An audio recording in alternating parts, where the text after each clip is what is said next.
life wasn't always this weird. There was a time before all the misery and despair. There was a time our lives were actually normal. But that was a long time ago. When we were younger, it was so much easier to deal with life, you know? David, they say it gets harder to remember your childhood as you get older, but not for me. I will never forget the good times we had together. For many years, it was just us against the world. We didn't care about anything else as long as we had a good time. We read together, made home movies together, and even wrote books together. You are my best and oldest friend, and I wouldn't trade that for the entire world. I wonder where things began to change. Perhaps it was in kindergarten, when we met the first member of our friend group, Zach. Zach and I became instant friends back then, but that's when our luck started to change. Maybe it was because this was a Catholic kindergarten, but ever since Zach and I became friends, I found myself in trouble all the time. There was one time we were sent to the principal's office and yelled at until we cried. I don't remember much about that period, but I remember hating that school and that principal from that moment onward. Soon afterwards, we were transferred to a public kindergarten for the rest of the year. The next year, things changed yet again, for better and for worse. In first grade, we met the rest of our friend group. Scott, the first person to say hi to me at school, and my closest friend. And Anthony, one of the coolest kids at school. As the years went by, all of us grew closer together. We spent the majority of our time after school at Scott's house, playing video games and showing him how to get past the harder sections.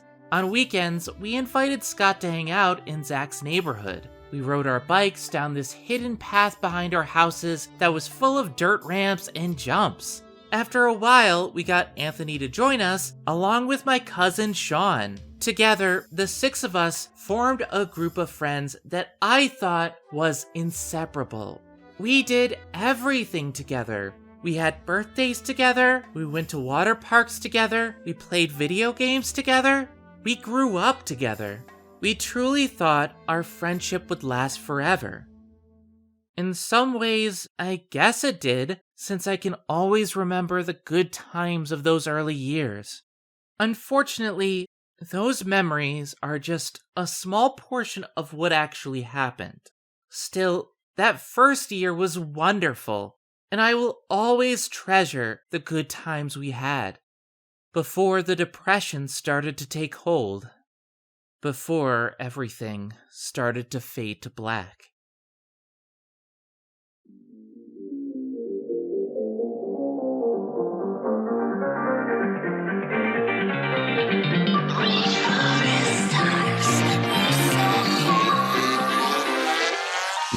Danganronpa.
Hello everybody! I'm Zenith Warrior Princess, the cutest of buns, and welcome to Zen Anime, where I take a look at one of the numerous different anime in my collection. Subsequently, welcome back my buns to the Danganronpa Marathon, where an evil teddy bear forces me to review all the media in the Danganronpa franchise. Last time, we took a look at the first game in the series, Trigger Happy Havoc, and today we'll be discussing the 2013 anime adaptation, Danganronpa the Animation. And seeing how this technically counts as a licensed property, since it is a direct adaptation of a video game, I figured, what the hell. So while we're at it, let's see how this anime fares in licensed media limbo.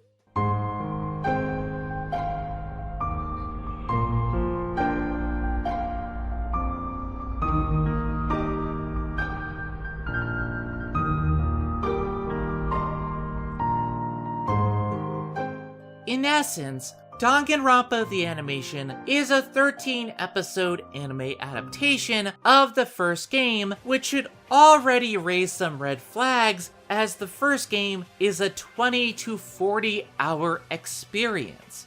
But given how well the first game was received in Japan, an adaptation seemed like a smart move. So, in December of 2012, it was announced that Studio Lurch of Assassination Classroom fame would be tackling this adaptation for a 2013 release before the game even got an English release. Not that it'd matter too much anyway, since an official English release for the anime wouldn't come until 2015, sporting an entirely different dub from that of the game. We'll get into that as we go along, but for now, we gotta discuss the meat and potatoes itself. And let me tell you guys, of everything that I knew I'd be covering in this marathon, this is the one I was dreading the most. Not because it's excruciatingly horrible or anything, but because it's just so dull. This is boring. Delete.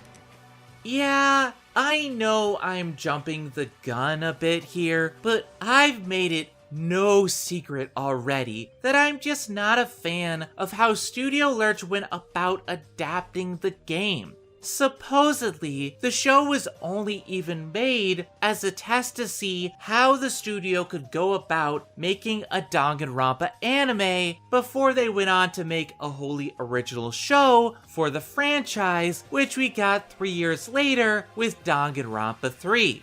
Now, I understand an anime adaptation seemed like a good idea at the time because they weren't sure that Danganronpa was popular enough for a spin-off anime, and to be fair, I think visual novels tend to be more popular in America these days since they still haven't continued Professor Layton or Ace Attorney, but this was a bad idea. When you're only given 13 episodes to adapt a game as large as Trigger Happy Havoc, corners are going to be cut. And it's a problem that the animation runs into frequently. So, with that being said, let's jump into Danganronpa the Animation and discuss why it's my least favorite entry in the series.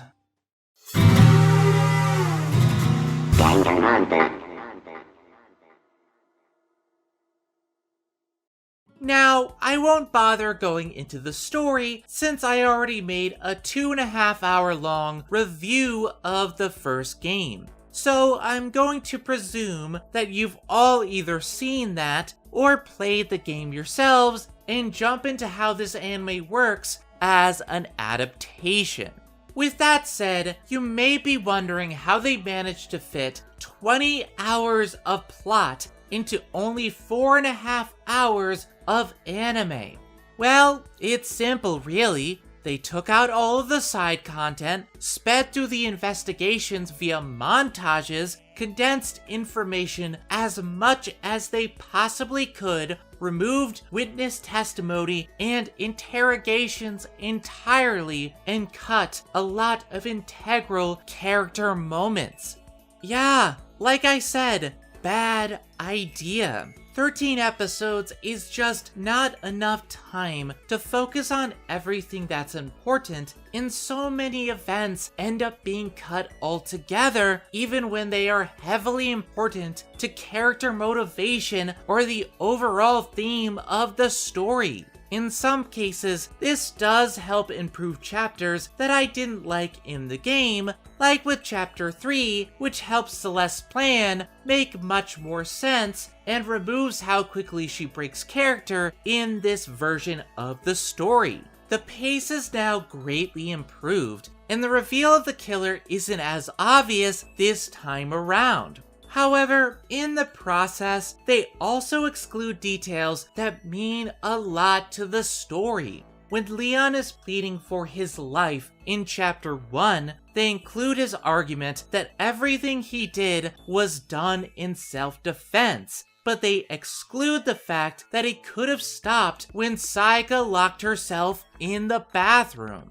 The game makes it perfectly clear that Leon had a choice not to kill Sayaka, but he used his toolkit to bust down that door and kill her regardless. The anime just leaves this plot point out, taking away the entire purpose of the scene. Nobody is blameless in this scenario, and that's the point that Monokuma is trying to make.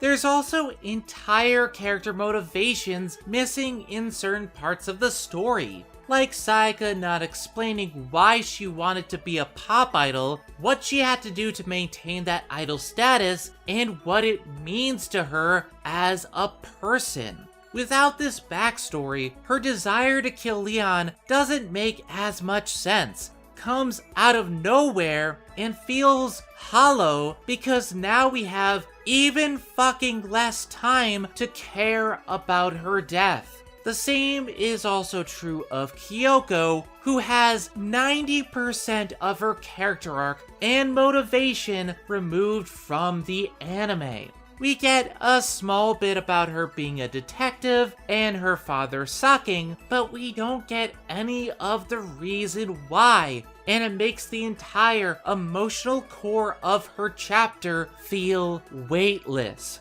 I cried in the game when she found out about her father, but here, she doesn't even break character. They throw in a few bits of her being cute for the camera and cut down some of her more annoying segments, but now she doesn't even have a character to care about, so I like her even less now.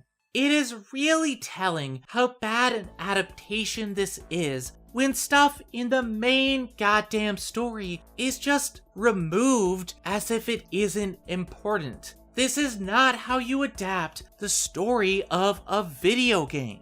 Another thing that takes a hit for this adaptation is the investigations themselves. In the game, investigations took about an hour to complete as you combed the crime scene for clues and use your detective skills to solve these murders. Along with the class trials, this was the main selling point of the game. In the animation, they are completely butchered.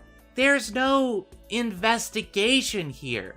These sections are merely told via montages after the bodies are discovered, and a lot of the time, it isn't even Makoto, but being told by others what happened, even when it doesn't make sense to the original trial in the game. Random clues just pop up during each investigation, and you aren't given the chance to solve the mystery along with the characters. And if the mystery falls flat, then what's even the point? It's extremely off-putting, especially when they start heavily relying on these segments to keep you invested in what's happening in the murder trial.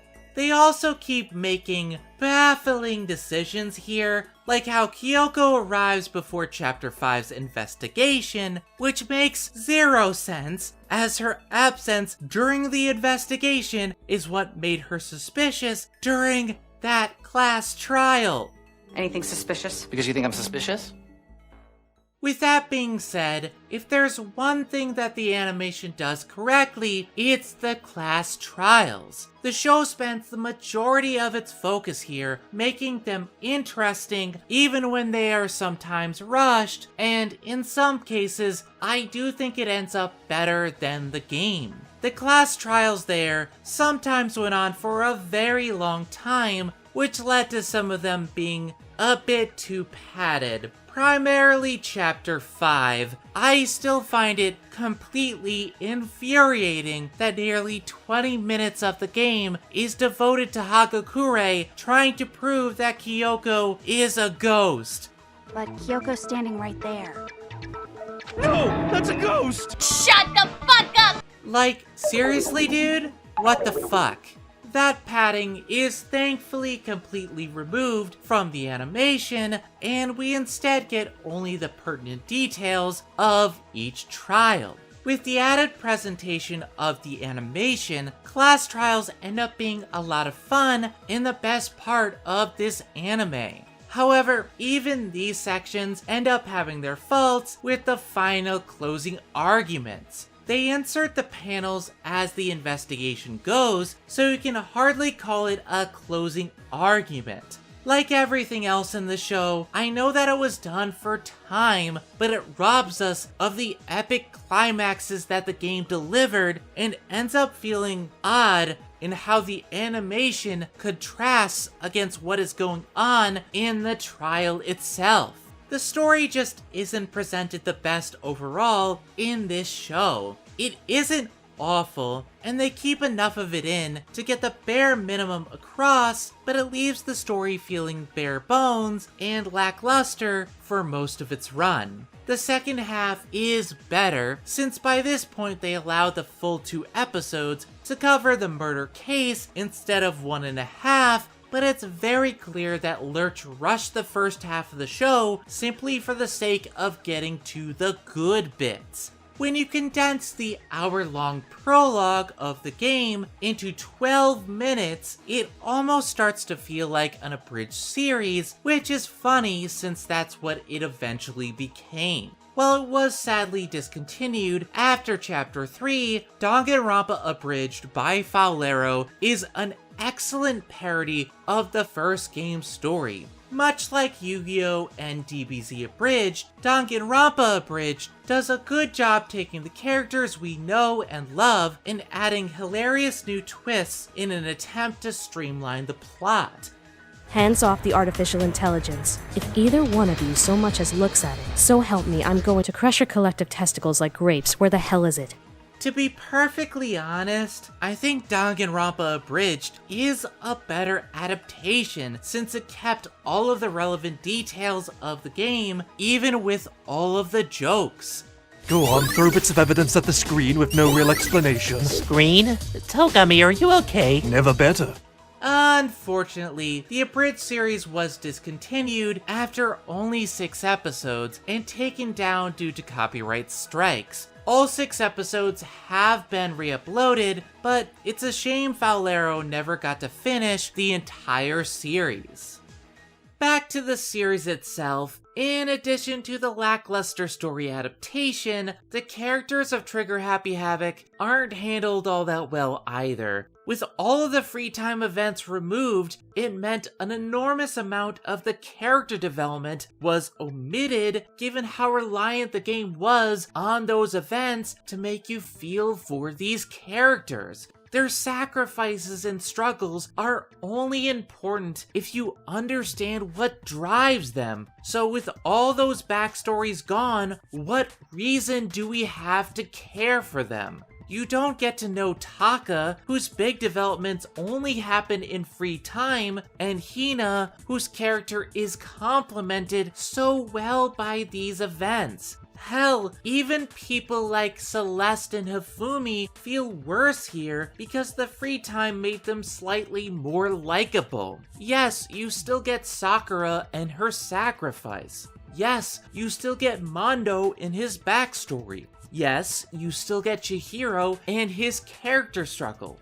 However, there's not enough time to go deeper and see that there's even more to these students than what is shown in this anime. That was one of the best parts of the game, and to see it carved out like this is just disappointing, which is a good description for the characterization as a whole. Just disappointing. As far as the presentation is concerned, the animation fares decently better. I think the main draw in this case is the visual style. Much like the game, there isn't much action in the show outside of class trials and a few small events, so the team put most of their effort into the character models and visual style. It takes what worked in the game and adds in proper lighting and color to make everything interesting to look at. Not surprising given how well Lurch is able to stylize their shows, so a heavily stylized game like Danganronpa seems like a perfect fit for them. However, I wouldn't say it works all the time. Visually, they get to play around with the surreal lighting and atmosphere of Danganronpa, but they excel when there's more action in their animation. Here, events are mainly focused on exposition, which limits what they can do with the animation. When big events do happen, like the sauna battle or Taka going Super Saiyan, they go all out and produce something really cool, but most of the time we have something pretty to look at that otherwise is far too static. Assassination Classroom, even in static scenes, really seemed to push what they were capable of with their animation, and that came out the same year. Here, there's nothing to really write home about. Though, there are some great visual gags that weren't in the game, such as Monokuma eating pancakes with the Mondo butter, which is so morbidly hilarious, and a lot more fluid animation for Monokuma when he dances and does funny things. He gets the spotlight gag and the fish to beat up, which was all well and good, but I wanted to see more since this fluid animation was often limited to Monokuma. I have something sad to tell you! And no, it's not about the squid. As for the music, this is where Danganronpa the animation truly shines. Half of the OST consists of tracks from the first game that were given a huge overhaul. One of the limitations of the first game was that it was released on the PSP, which wasn't the best in terms of sound, something that is still obvious even after the more recent ports of the game. It's good music, but it definitely sounds off at times. The tracks that were remastered for the animation sound awesome, and to hear everything without the compression is a major plus in my eyes. The new tracks are also just as good as the remastered ones, and they choose each song carefully, leaving me engaged even when I was upset at the rushed plot. As for the opening theme, Never Say Never, I'm rather torn on this one. On the one hand, the first half of this opening is simply fantastic in my opinion, taking the original haunting theme from the game and adding an excellent rap verse that I can't get enough of. I wasn't expecting to like it at first, but somehow Japan always manages to make rap work in opening themes. Naruto made it work with Hiro's comeback, and here I can't stop singing along with the song. On the other hand, I really don't like the second half where the rap gives way to a chorus that just slows everything down.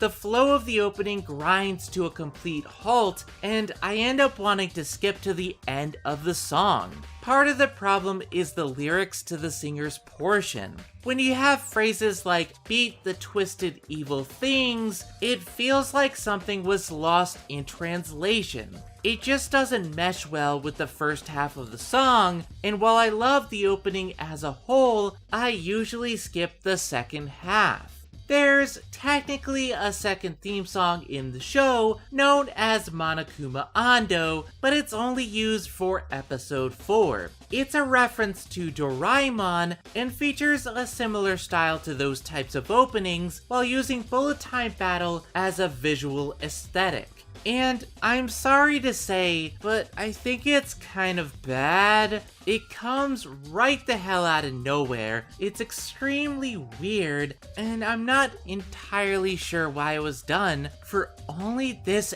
episode. Yes, the Japanese voice actress for Monokuma is the voice of Doraemon, but this is the Kunudan of the series. It comes right the hell out of nowhere, and I don't get why it's in the show.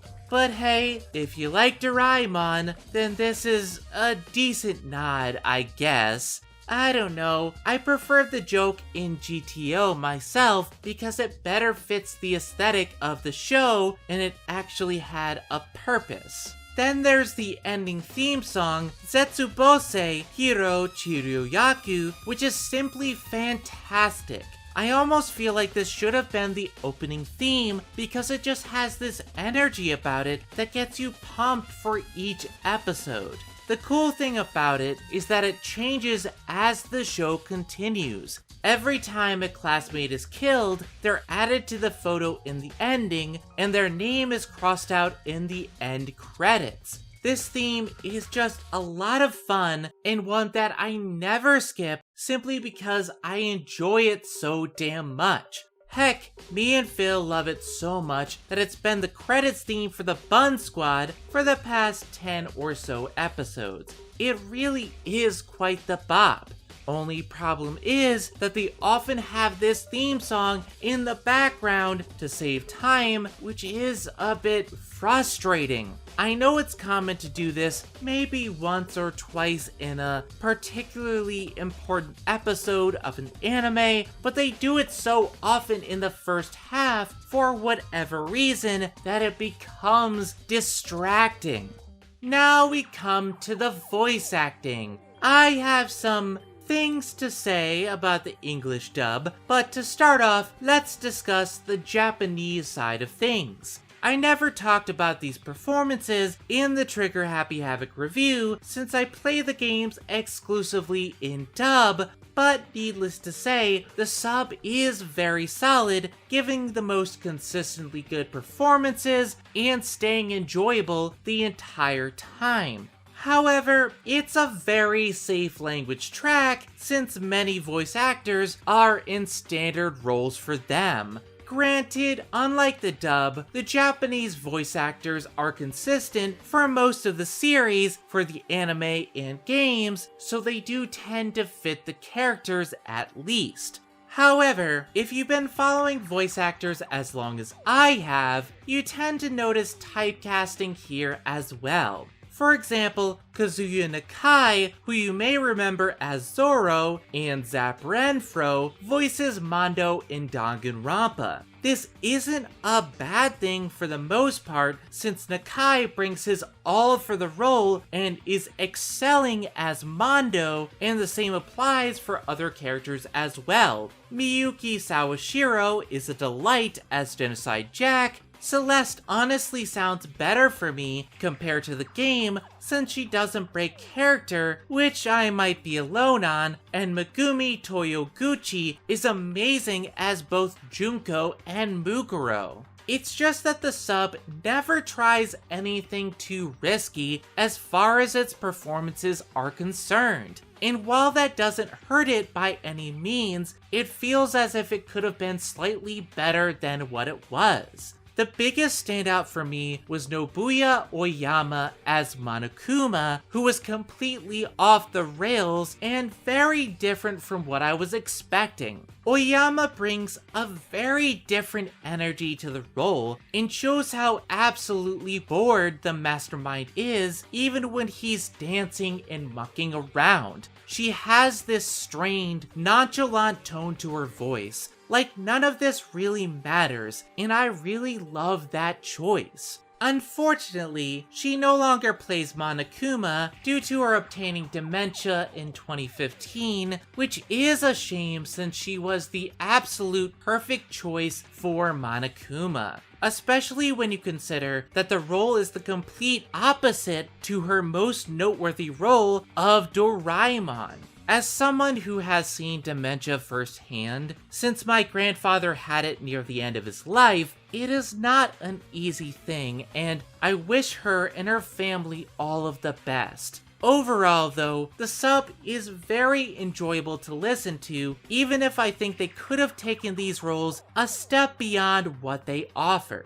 Okay, now that all that's out of the way, can we talk about this dub for a second? First of all, aside from Bryce Papenbrook returning as Makoto, all of the other characters have new dub actors voicing them, which was a result of the dub for the anime being recorded simultaneously with the dub for the video game. This I find perfectly understandable, since the time commitment for a game dub is way different than an anime dub. Most people can only commit to one thing, and that's perfectly fine. I do feel that some voices I didn't like in the game were hugely improved here with the cast change, such as Justin Cook making a brief appearance as Leon. Others feel weaker as a result, such as Hifumi, Yasuhiro, and Taka, who were far better in the game and feel like complete punchlines in the anime. However, the majority of these actors put in great performances, and they stand out to the point where I almost find them synonymous with the characters.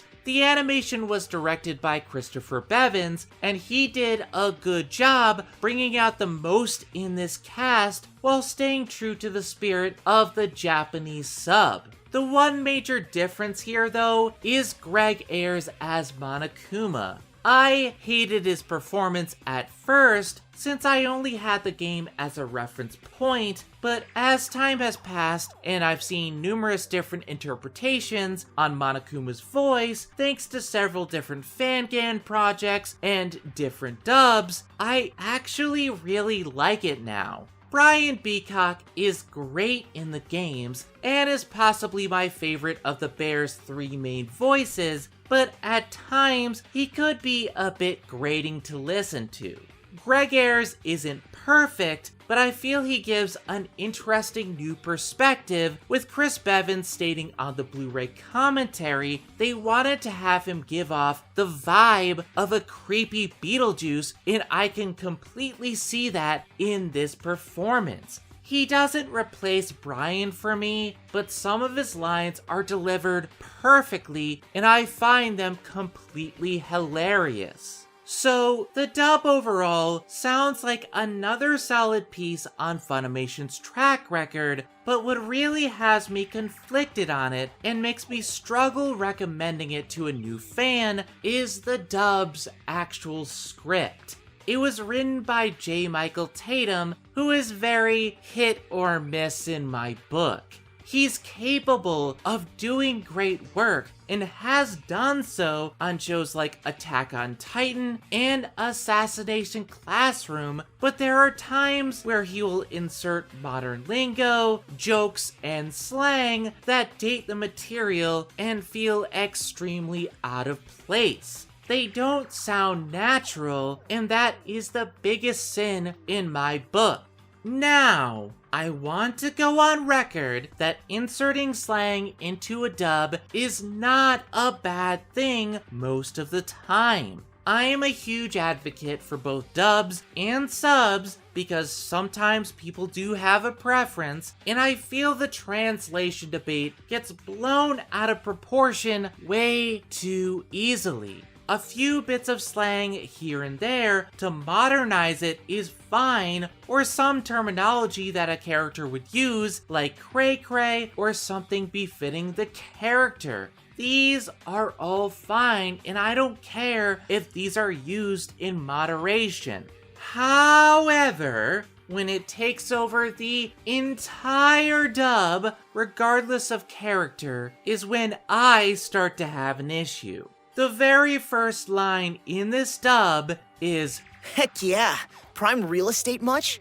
And that just set the tone for the entire script, because that didn't even sound natural when I read it. There were so many instances where Tatum should have been reined in, since Makoto saying, jackpot much, right after finding the principal's handbook and learning Kyoko's dad died and standing next to his fucking skull just doesn't fit. Stuff like Genocide Jack saying lines like, well, isn't that a kick in the dick, works pretty well, along with Monokuma and Junko's strange lines, because it's befitting of the character. But it feels so weird when other characters just randomly say words like amazeballs. It just doesn't fit. The script just personally irritates me, and I have trouble watching it as a result. I think the voice acting is better in the dub, for the most part, but if this modern slang annoys you like it did me, you're better off with the sub. Now, to be fair to the dub, there is an argument that it can amplify your enjoyment of the show. As I've made perfectly clear throughout this review, I'm not a fan of this adaptation, and it leaves a lot to be desired when compared to the game. So, to have a dub that's this off the walls, and almost a parody of the source material, can actually be a huge positive for you, since it adds entertainment in places where the show is otherwise really dull. I'll admit, I had a lot more fun watching the dub, because there's some insanely funny moments, like Ashita shouting that this sauna is amazeballs. Yeah, it's out of place, but I was rolling on the floor laughing when I first heard that line. When I hear lines like, I face more heat than the devil's nutsack, or, that place is sealed up tighter than Togumi's butt!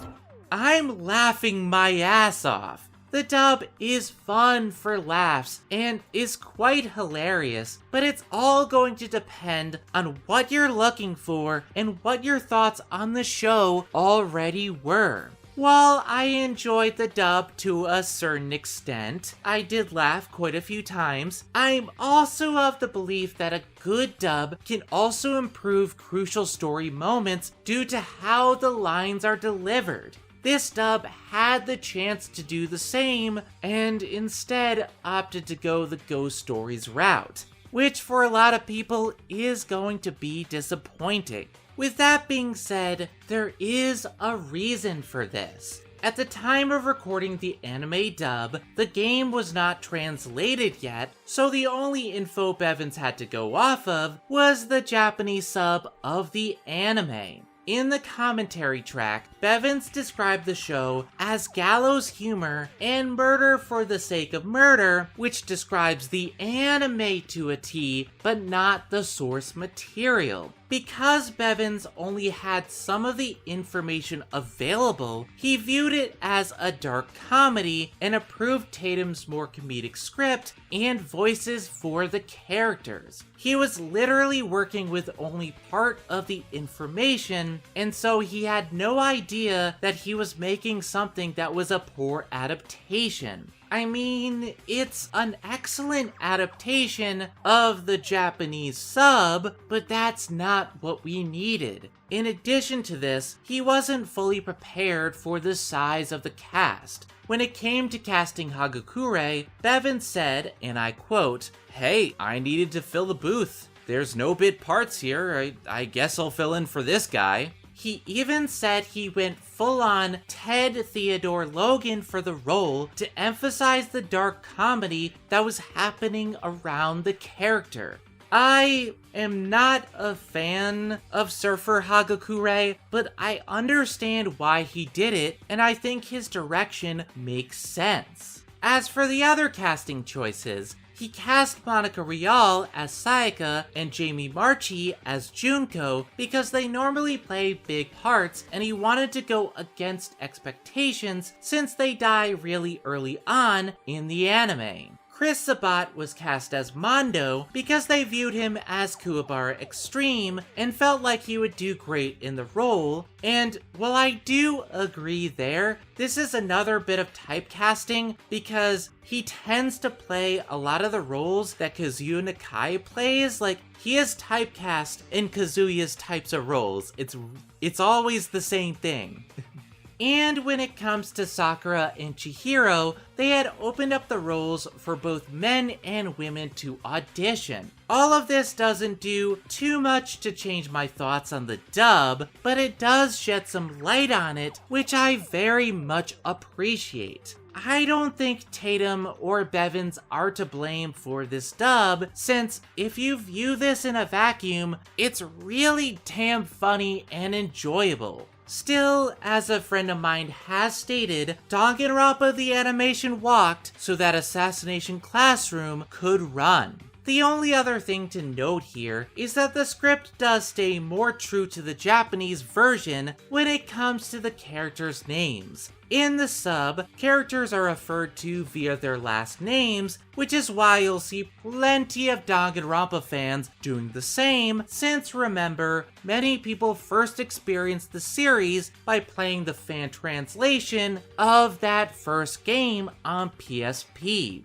When they brought the game to North America, first names were used for character interactions, and Genocide Jack had her name changed from Genocider Show in order to have the dub sound more natural to an English-speaking audience. At the end of the day though, it isn't really a big deal. We can have petty arguments all day long about calling the protagonist Naegi versus Makoto, but it's ultimately a matter of personal preference. For me, I mostly stick with first names, since it feels much less formal and as if I'm getting to personally know these characters.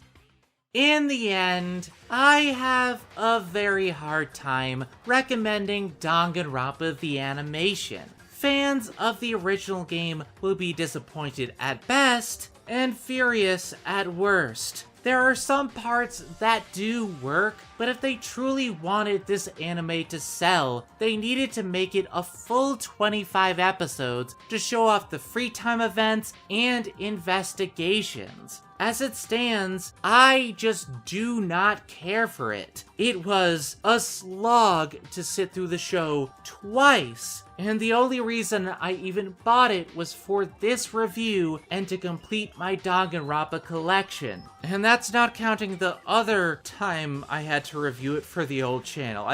I've reviewed this too many times. If you haven't played the games, the animation serves as a very rough introduction to the franchise, but I would recommend skipping it altogether. I have had friends, such as the Media Hunter, who got invested in the franchise after seeing the show and kinda seems to like it for some reason, but I think it depends on a few factors. This is fine if you don't already own the game. However, the game itself is available on so many platforms now, and its price drops very often. Alternatively, you could watch Let's Plays of the game to fill yourself in, which several members of Dub Talk, such as Lilac and Gigi, have done themselves. I think that's a better option if you truly can't afford the game.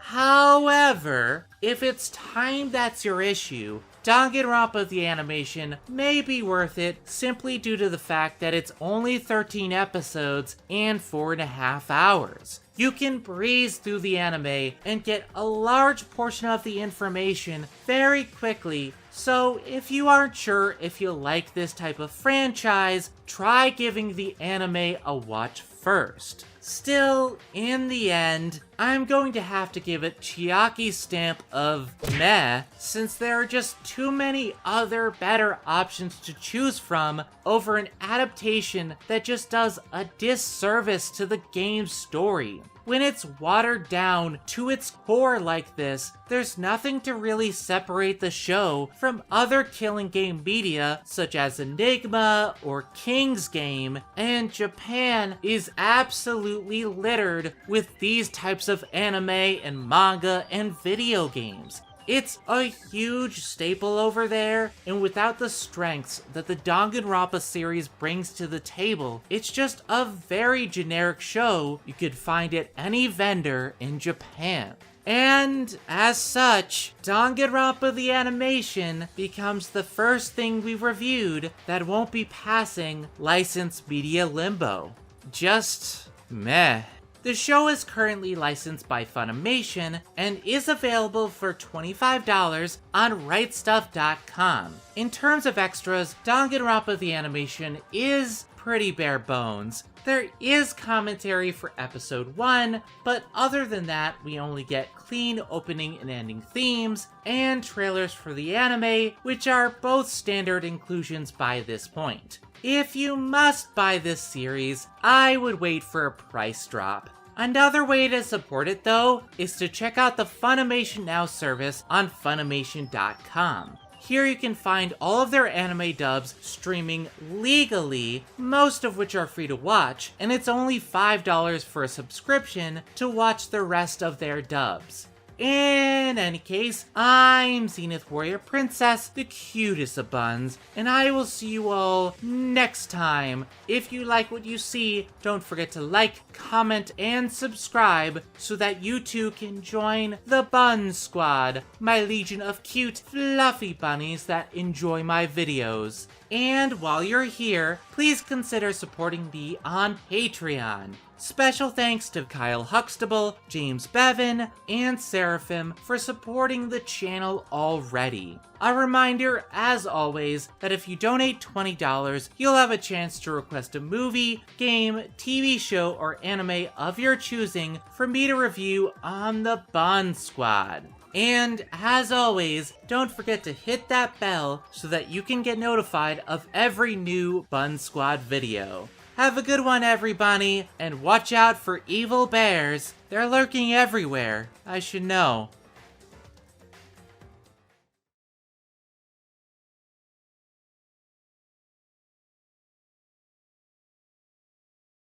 Why, hello there! You seem to be making yourself right at home. That just fills me with such a warm, fuzzy feeling inside. It makes me sick. But I have to admit, I do enjoy watching you praise my anime. I literally said that the show was meh. Exactly! You tore it apart as if you used these claws. It was so despair-inducing. I loved it so much. It truly was worth it to kidnap you just for that review alone. I need an adult. I am an adult. But in any case, the time has come for your class trial. I can't think of anything more despair-inducing than a trial by your peers, especially after what you've done.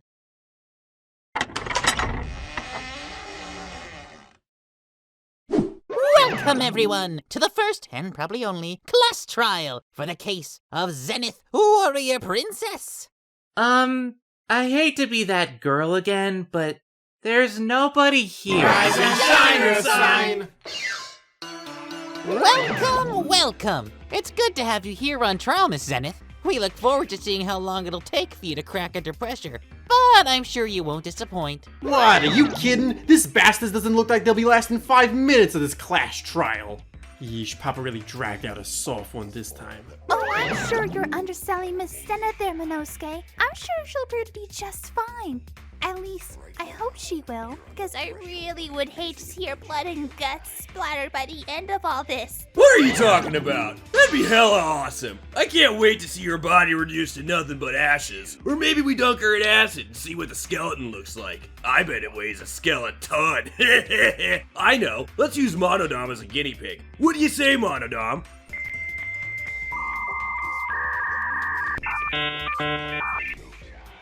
You really brought your children into this. What's next, Kurokuma? Oh, don't worry. I won't send out Kurokuma. On you, anyway. Regardless, welcome to the class trial. Usually, we'd have 16 students with us to determine who committed a murder. However, today, we're gonna be doing this a teeny tiny bit differently. You see, Zenith, you are on trial for multiple different murders.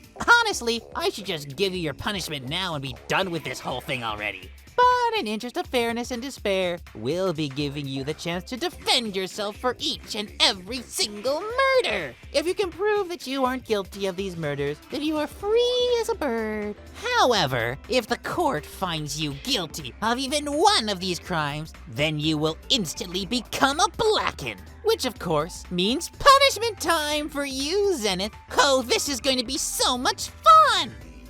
Listen, Kuma bro, we get it. You vape despair, but I hate to break it to you, I've never murdered anyone. I've done plenty of things in the past that I'm not proud of, but murder is not one of them. So you better get back in your little Hope Mobile along with Nagito and just go home. I've got nothing to worry about.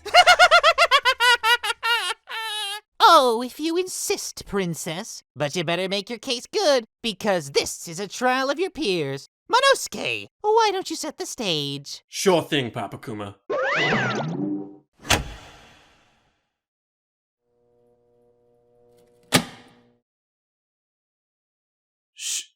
Sean? But why do you have his face? Why? To better inflict you with despair, Zenny Poo. We told you this was a trial of your peers, and we meant it. It's time for a blast from your past. But Sean is still alive. What could I possibly be on trial for? Well, he may still be alive, but your friendship isn't. You murdered it in cold blood, and you must answer for this crime. Wouldn't you agree, Mono Kid? 170%! Killing is one thing, a thing that should totally be done with your closest of friends, but killing that friendship is just not kosher. It's like going to a deli and getting sausages, but not pretending they're your friend's intestines. You abandoned them, and now they have no purpose when they die. Don't you remember, Zenith, how Sean was in desperate need of help, and you weren't there to do anything or support him in any way? You know what I'm referring to, right? The time when his mother passed away. Huh? How do you... Well, in any case, let the class trial begin!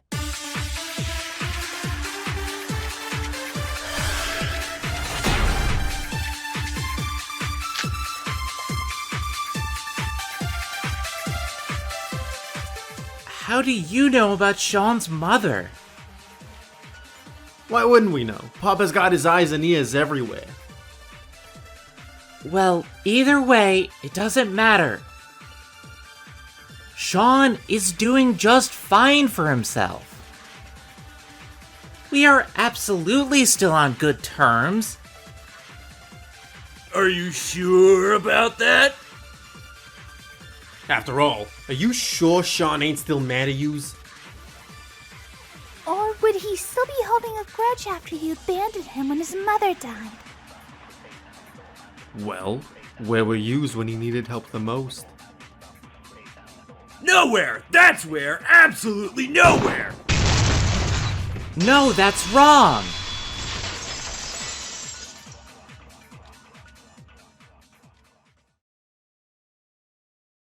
Look, what happened to Sean affected our whole family, but our family doesn't like to discuss things at family events. We keep our pain bottled up inside. I saw the pain that Sean was going through, but I was dealing with my own at the same time with our grandfather.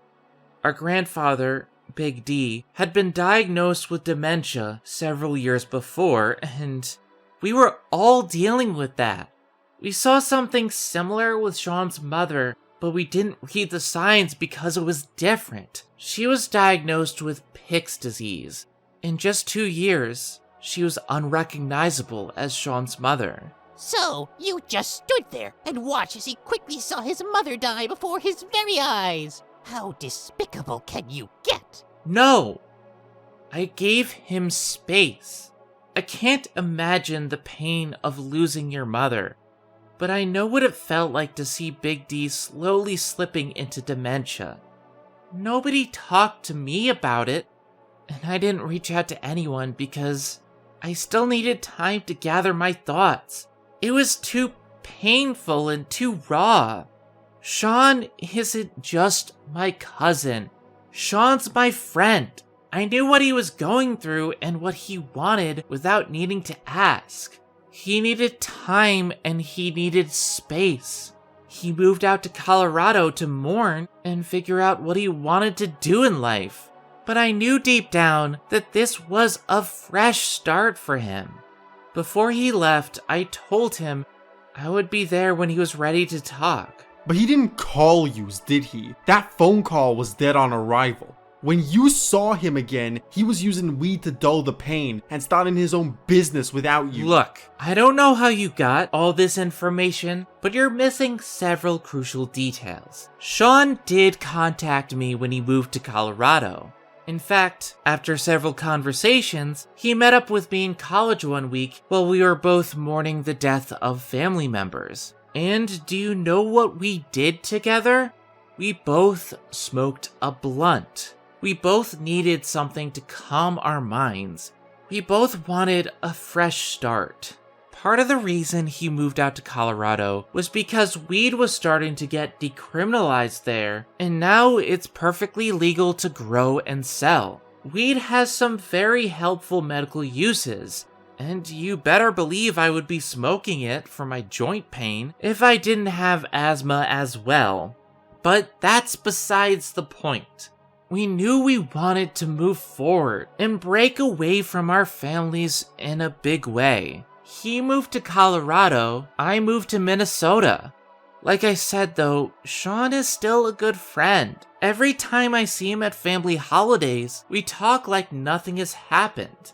We've both changed to be sure, but he's still family, and nothing you say will ever change that fact. Well, I'll be. Doing this good of a job on only the first trial, are we? I'm impressed, Zenith. The jury, therefore, finds you not guilty. Wait, is the first trial already over? But it only just started! Thank goodness. I'm just glad I've been spared from seeing any blood. Lame. Come on, Papa. Can't we just slice her up right now? Now, children. We're only just beginning these class trials. Zenith may have been victorious now, but I have a feeling that things will start to change soon enough. That's Papa for ya. Always thinking 2 steps ahead of all yous other bastards. In any case, Zenith, congratulations on clearing the first trial. To celebrate this momentous occasion, I've whipped up a little bit of a reward for you. Excuse me? Oh, it's just as I said. I wouldn't want you to be simply going through the motions and get bored of reviewing all this Danganronpa material. So I figured it'd be nice to give you some rewards as you cleared these trials. Think of it as unlockables in your favorite video game. You wouldn't want to finish a huge ordeal and get nothing for the experience, would you? What? Are you gonna give me a man's nut or something? No. Heavens forbid we do something that makes the YouTube content ID system have an aneurysm. I have something special in mind. Behold! Wait, what? You win yourself a brand new makeover from the Bear Brigade, courtesy of Slushy Pop. Isn't it just wonderful? I mean, actually, yeah, this isn't too shabby. I can't believe I'm saying this, but thanks. Wait a minute, did your kids just undress me? What? No! Honestly, I'm more surprised by how you managed to get rid of my purple highlights. And do I have fangs now? You'd be surprised how quick they work. Regardless, you may go rest up for now, but be sure to be back after your next review, because next time, I've got a real doozy for you, and the reward will be even better if you succeed. Well, it's like I said, I haven't killed anyone. And even if it's my relationships you're after, I'll be just fine. Have you seen the people in my life? They've stuck to me like glue. Just look at Kana. So I'll be ready for anything you have to throw at me.